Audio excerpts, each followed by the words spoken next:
kinakagat na po ng Makabayad Black itong si Bongbong Marcos. Mukhang nagkalaglaga na ang Kongreso o yung kampo po ni Martin Romualdez at ang palasyo.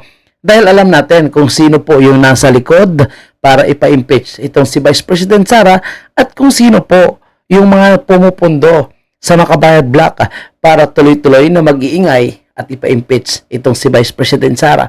At mukhang hindi na po sapat yung mga binabayad sa kanila dahil itong Makabayad Black sa pamumuno nitong si Raul Manuel, Franz Castro, and Arlene Brosas ay binabanata na ngayon itong si Bongbong Marcos sa isyu ng confidential fund.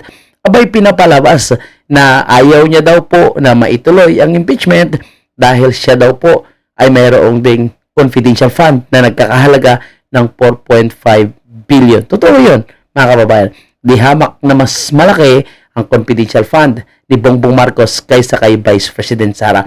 Noon pa man, yan ang sinasabi natin na kung gusto nila na accountability and transparency kung paano ginagastos ang confidential fund, hindi lang dapat sinisingle out si Vice President Sara, kundi idamay na lahat na may confidential fund. Ngunit si VP Sara lang yung kanilang sinisentrohan. So mukhang naniniwala din itong Makabayad Black o baka ito ay isang propaganda lang, ha, mga kababayan. Mga naniniwala sila na kailangan talaga lahat na confidential fund ay imbestigahan, no? At ngayon, sinasabi nila na pinoproteksyonan ni Bongbong Marcos ang kanyang confidential fund. Kaya ayaw daw ni Bongbong ng impeachment. Actually, hindi naman totoo na ayaw ni Bongbong eh. Kunwari lang yun, mga kababayan. Sabi niya. We give respect to Representative Manuel. And we hope that he will also give respect to the President. No, gusto daw po ni Claire Castro na respetuhin daw si Bongbong Marcos. Yung tanong natin, nirerespeto po ba niya yung batas? Nirerespeto po ba niya ang dating presidente? Alam mo yung taong hindi marunong magrespeto, abay, naghihingi ngayon ng respeto sa makabayad. Pagre-respeto ba ang Claire Castro yung ipinadala mo si President Duterte sa mga naglalaway ng mga tayuhan? Again, ulitin po natin, balikan natin kasi ang pinag-uusapan daw po ngayon ay respeto. Dahil nagwawala po itong si Claire dahil binastos daw ang kanyang amo. Kaya ngayon tumatahol at kinakagat na naman itong mga Makabayad Black na kilala, na kaalyado na rin nila ngayon. No? Okay, puntahan natin doon muna sa impeachment.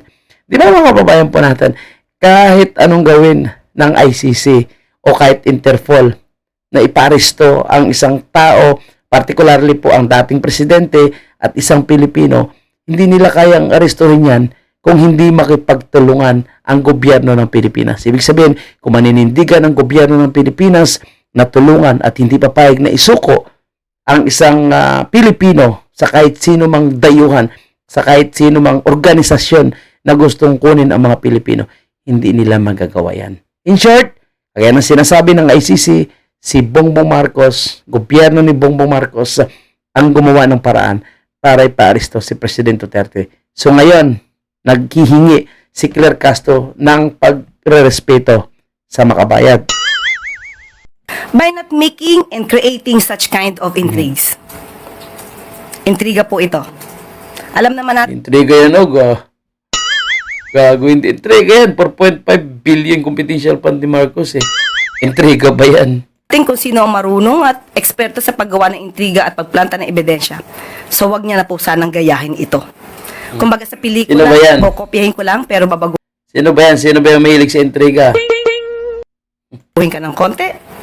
Do not be like a second-rate, trying hard copycat. Okay? So, Okay.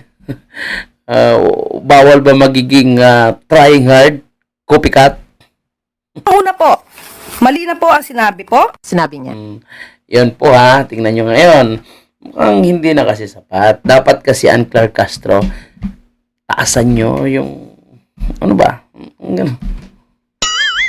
Para hindi makagat. Nangagat na eh. No? Dahil hindi naman saya, mukhang kulang na yung pampadulas. No? Kulang na yung dog food na binibigay nyo. Kaya ngayon, nangangagat na ng kanyang amo.